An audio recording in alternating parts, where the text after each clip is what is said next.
अरहंत सिद्ध वितराग परमात्मा निर्ग्रंथ आप्त ज्ञानी सद्गुरुदेव एवं आगम वाणी को भावमय वंदन नमन। सभी भव्यात्माओं की भव्यता को प्रणाम। एक बूढ़े डॉक्टर साहब थे, अनुभवी, अपने फील्ड के मास्टर थे। एक दिन उनके सहायक डॉक्टर का फोन आता है क्योंकि वह जूनियर डॉक्टर बहुत बड़ी कठिनाई में पड़ गया था। उसे समझ नहीं आ रहा था कि वह क्या करे। वह किसी मरीज को देखने के लिए गया था और उस रोगी का दम घुट रहा था क्योंकि उसके गले में बिलियर्ड बॉल अटक गई थी। तो उसने उन बूढ़े डॉक्टर से फोन करके पूछा कि ऐसे समय में मैं क्या करूं, मुझे क्या करना चाहिए। तब बूढ़े डॉक्टर ने कहा कि एक पंख लो और उससे रोगी को गुदगुदाओ, रोगी को गुदगुदी करो। कुछ देर के बाद में जूनियर डॉक्टर का फिर से फोन आता है और इस बार वो बहुत खुश था, प्रसन्न था। उसने बूढ़े डॉक्टर से कहा कि आपका इलाज तो सचमुच बहुत ही अद्भुत सिद्ध हुआ है। पंख लेकर के मैंने रोगी को गुदगुदाया तो रोगी हंसने लगा और कुछ ही देर में उसने स्वयं ही वह बिलियर्ड की गेंद उगल दी। इस तरह से उसका दम जो घुट रहा था वह सब कुछ ठीक हो गया है। लेकिन आप एक बात मुझे बताइए कि आपने यह अनोखा इलाज कहाँ से सीखा? ये तो बिल्कुल ही अद्भुत तरीका है। इस पर बूढ़े डॉक्टर ने कहा, मैंने इसे कहीं से नहीं सीखा, बल्कि मैंने इसे खुद ही गढ़ लिया है। क्योंकि मेरा यह सदा से सिद्धांत रहा है कि जब तुम्हें कुछ भी न सूझे कि क्या किया जाए तो ऐसे में कुछ भी करो। जब तुम्हें कुछ भी न सूझे कि क्या किया जाए तो कुछ भी करो। ये कुछ भी करो कैसी अद्भुत बात है, कितना अद्भुत सूत्र है। जबकि एक तरफ हम देखते हैं कि सारे ही आध्यात्मिक मनीषी हमें हमेशा ही कुछ नहीं करने की सीख देते हैं। हमने सुना कि भगवान महावीर, श्री कृष्ण, बुद्ध, लाओ त्से, इन सभी की सीख यही रही है कि कुछ मत करो। न करेमी की साधना के बारे में हमने पिछले वीडियो प्रवचन में सुना था। इसी तरीके से अकर्ता भाव को हमने सुना कि एक व्यक्ति को कर्ता भाव से युक्त होकर के कुछ भी नहीं करना है, उसे अकर्ता बने रहना है। निष्काम कर्म की बात हमने सुनी कि व्यक्ति के भीतर से जो भी कर्म हो वो सहज घटित हो, वह उसको कर्ता भाव से युक्त होकर के ना करे, बिना किसी प्रयत्न के और बिना फल की चाहत के कर्म हो। तो इस तरीके से हमने सदा ही आध्यात्मिक पुरुषों की तरफ से कुछ नहीं करने की या अकर्ता बनने की बात सुनी है, सीखी है, समझी है। लेकिन संसार का सूत्र अगर देखें तो सांसारिक लोग सदा ही क्या सीख देते हैं? कुछ भी करो। जैसा उन बूढ़े डॉक्टर ने अपने जूनियर से कहा था कि जब तुम्हें कुछ भी ना सूझे तो कुछ भी करो। हम देखें अनेकों लोगों ने आज इसी को, कुछ भी करो को ही अपना जीवन सूत्र बना लिया है। इसीलिए तो हम देखते हैं कि लोग कुछ भी कर रहे हैं, चाहे उन्हें करना आए या ना आए, लेकिन वे कुछ भी उल्टा सीधा करेंगे, कुछ भी उठा पटक करेंगे, किसी को उठाएंगे, किसी को गिराएंगे, कुछ भी दांव पेच करेंगे।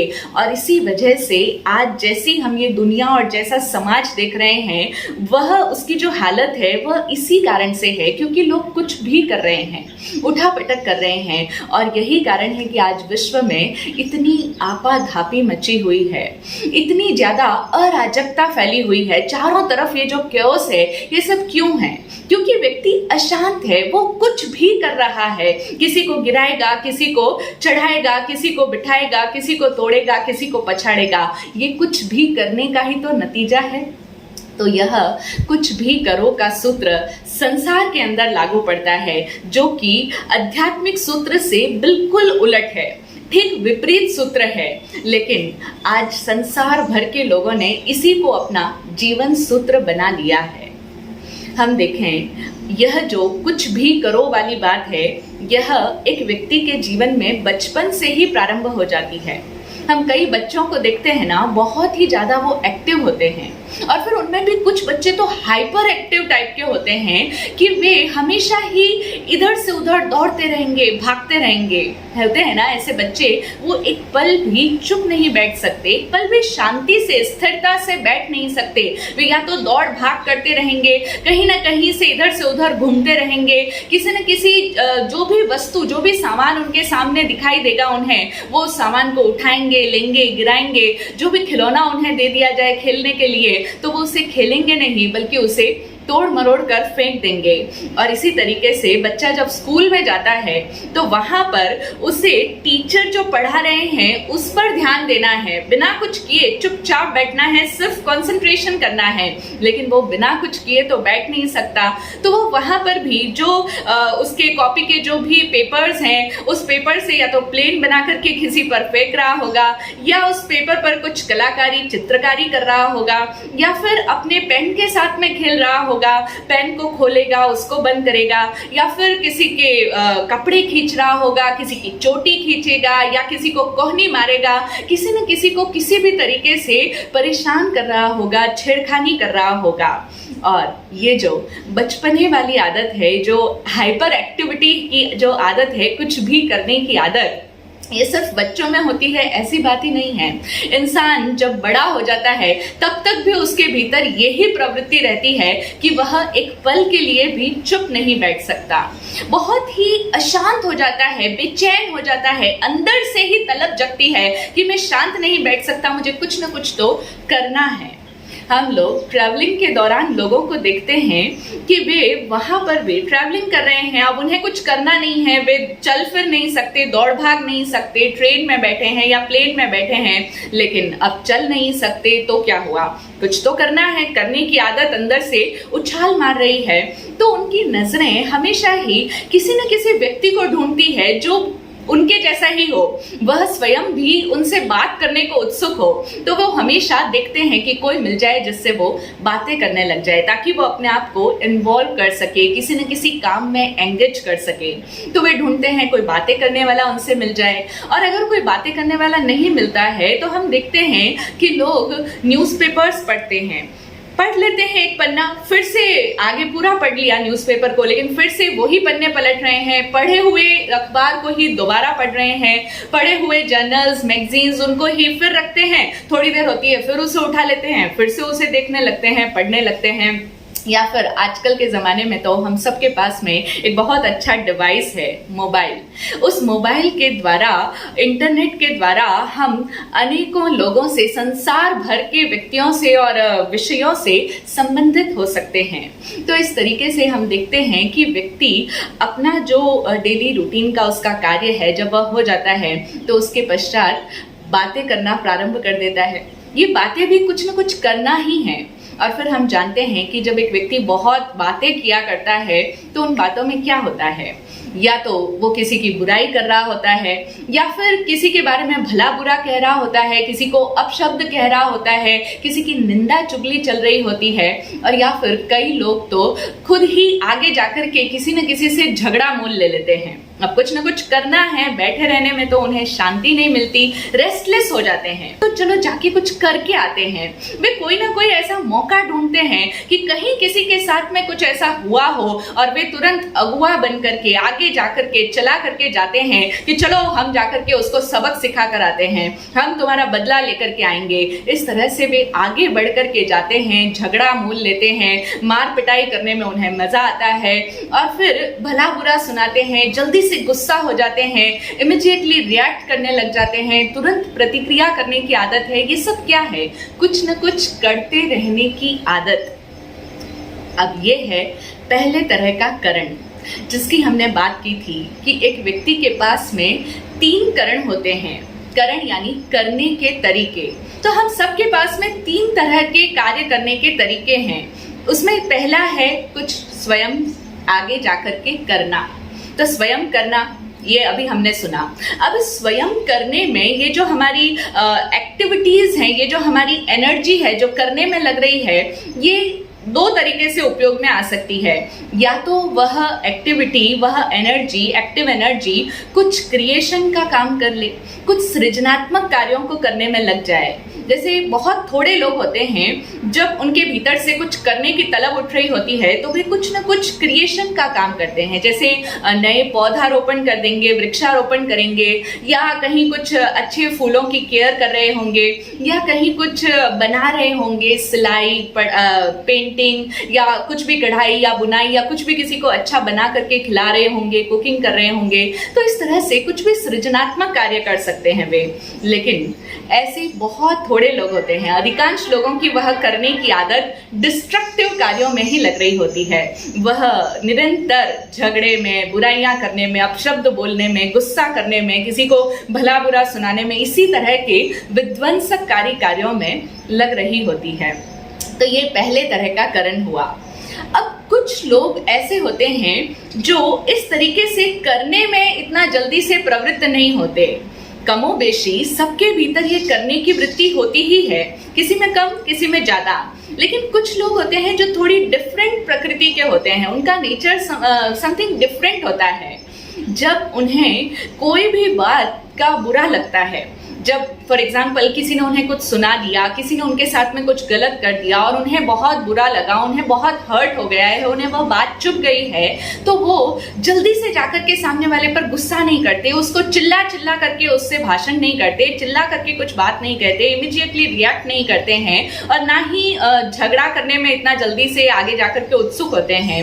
लेकिन ऐसा नहीं है कि वे उस बुरा लगने का बदला नहीं लेंगे। उनके मन में गुस्सा बहुत तेज आ रहा होता है और वे चाहते हैं कि बदला तो मुझे लेना ही है, लेकिन वे सामने से आगे जाकर के, चला करके किसी को कुछ नहीं बोलेंगे, गुस्सा भी नहीं करेंगे, ना ही किसी की मार पिटाई करेंगे। लेकिन वे सीधी उंगली से भले ही घी ना निकाले, वे हमेशा टेढ़ी उंगली से घी निकालते हैं।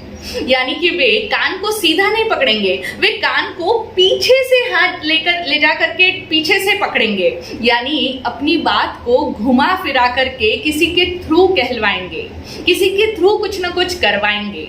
होते हैं ऐसे कई लोग होते हैं जिनकी आदत होती है कि वे बात को हमेशा घुमा फिरा करके ही कहते हैं, कभी सीधे तरीके से कोई भी बात को कह ही नहीं सकते हैं। जैसे कि अब उन्हें किसी ने कुछ कह दिया, उनका कुछ नुकसान हो गया, उन्हें हर्ट हो गया, तो अब उन्हें बदला लेना है। गुस्सा खुद को भी खूब आ रहा है, लेकिन वो क्या करेंगे, वो किसी दूसरे आदमी को तैयार करेंगे, सिखाएंगे, पढ़ाएंगे, उसके साथ बातचीत करेंगे और उसे कहेंगे कि देख, वो सामने वाला व्यक्ति कितना खराब है, उसने तुझे भी पहले ऐसा किया था ना, तेरे साथ भी उसने ऐसा किया था, तुझे भी ऐसा कुछ सुनाया था उस समय में, तो अब देख जा, तू उससे बदला लेकर के आ जा, वो हमारे लिए अच्छा नहीं है, वो सबके साथ में ऐसा ही करता है, तो इसीलिए तू जा, तू उसको सुना करके आ जा, तो उसके घर में किसी भी तरीके से कलह करवा करके आ जा, आग लगा करके आ जा, उसकी हम ईंट से ईंट बजा देंगे।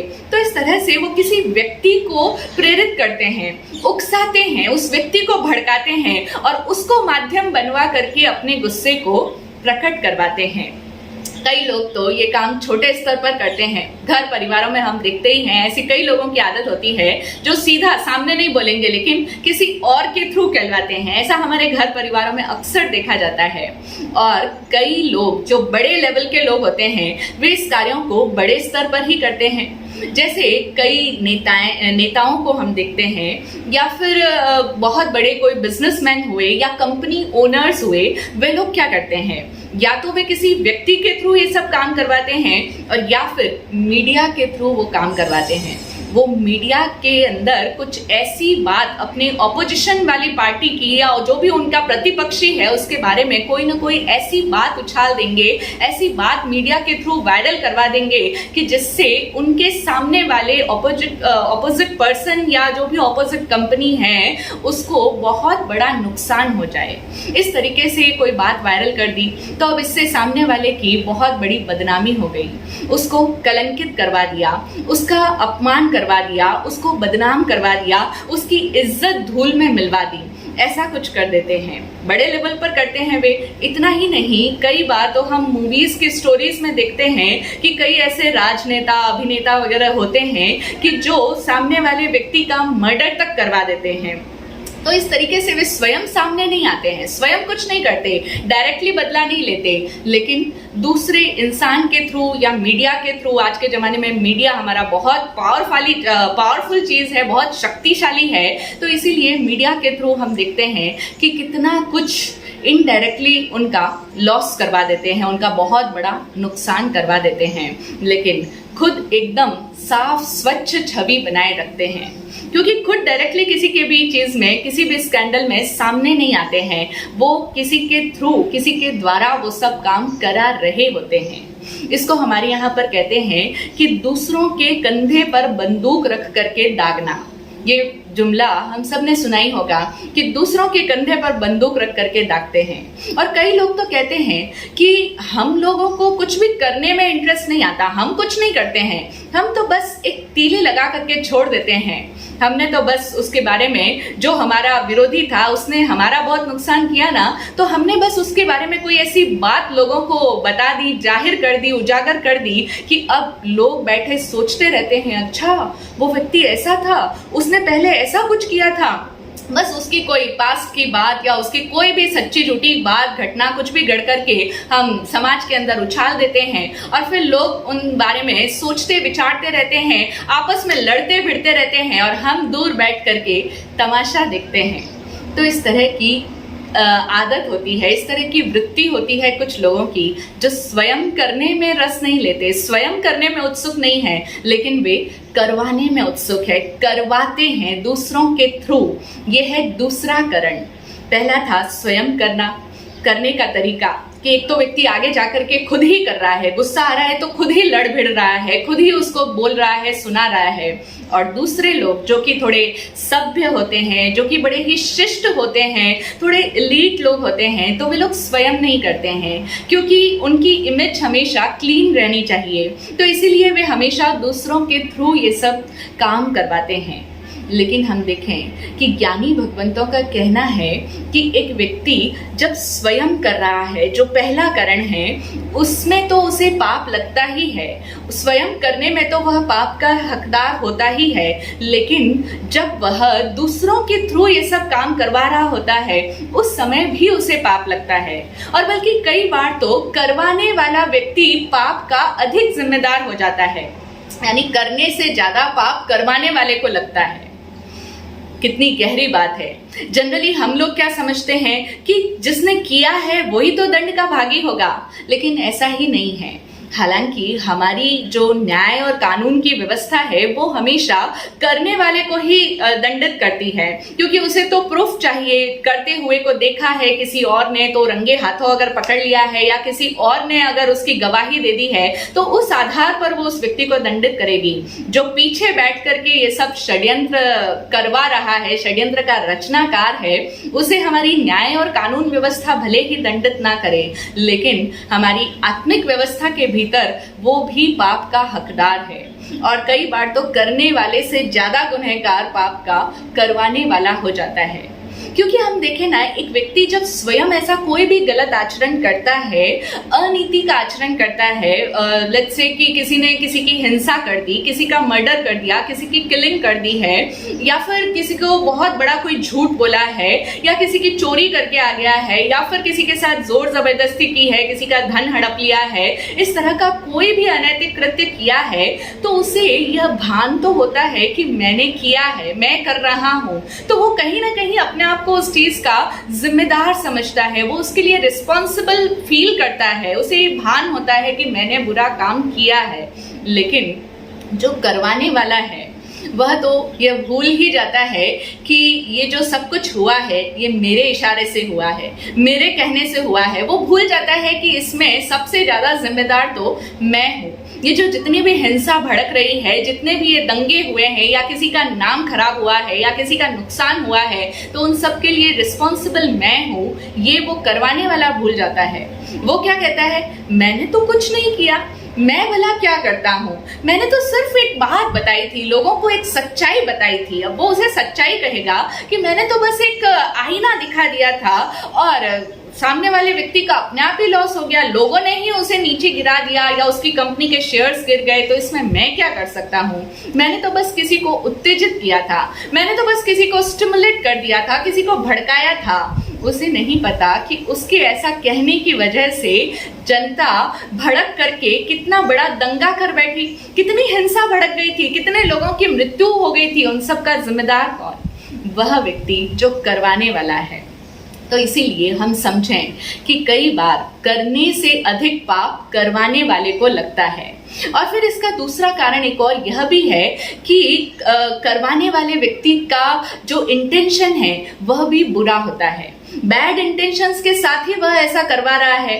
किसी के इरादे अच्छे हो और फिर वह किसी की कोई बात अगर बता रहा है या उसकी इज्जत मिट्टी में मिला रहा है, ऐसा तो संभव ही नहीं है, तो उसके इरादे भी मलिन होते हैं। इसीलिए वो ये कह करके अपना पल्ला नहीं झाड़ सकता कि मैंने तो कुछ नहीं किया, मैंने तो सिर्फ बोला ही तो था, मैंने तो सिर्फ उसे कहा था, बताया था।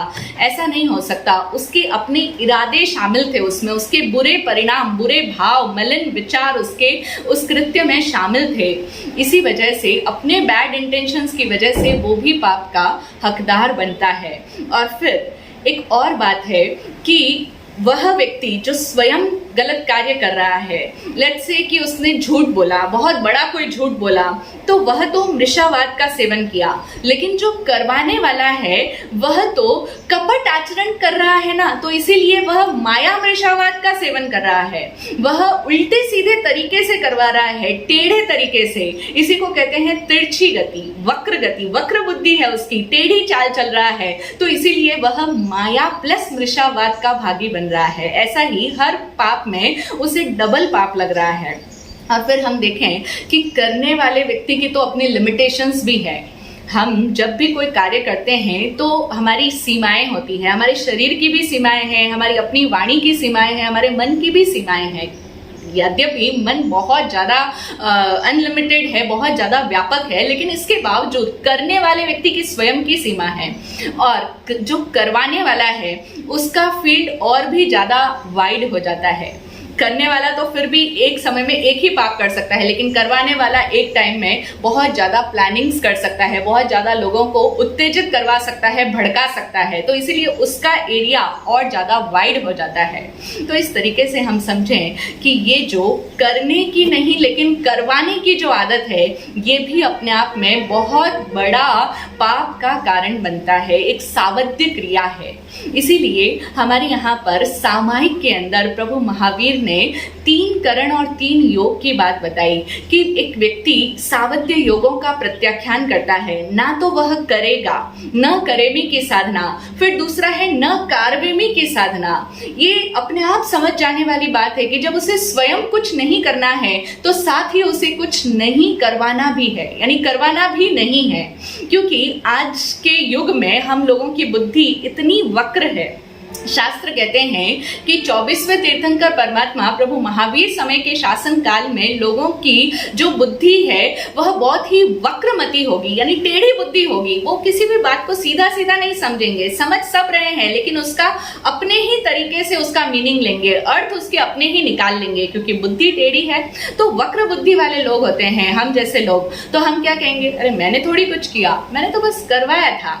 तो इसीलिए प्रभु महावीर का स्पष्ट निर्देश है कि हम ना तो स्वयं हिंसा, झूठ, चोरी इत्यादि कार्यों में संलग्न होवे और ना ही हम किसी भी तरीके से किसी अन्य के द्वारा ये सब कार्य करवाएं। अब ये तो थी एक बहुत ही गहरी बात कि किस तरह से एक व्यक्ति हिंसा करता है या करवाता है। इसे हम एक अन्य उदाहरण के द्वारा भी समझ सकते हैं। एक बहुत अच्छा एग्जाम्पल है, एक गरीब किसान था और वह ईसाई धर्म को फॉलो करता था, यानी वह ईसाई धर्म के रूल्स को कट्टरता से मानता था। बहुत ही धार्मिक ईसाई था लेकिन गरीब किसान था।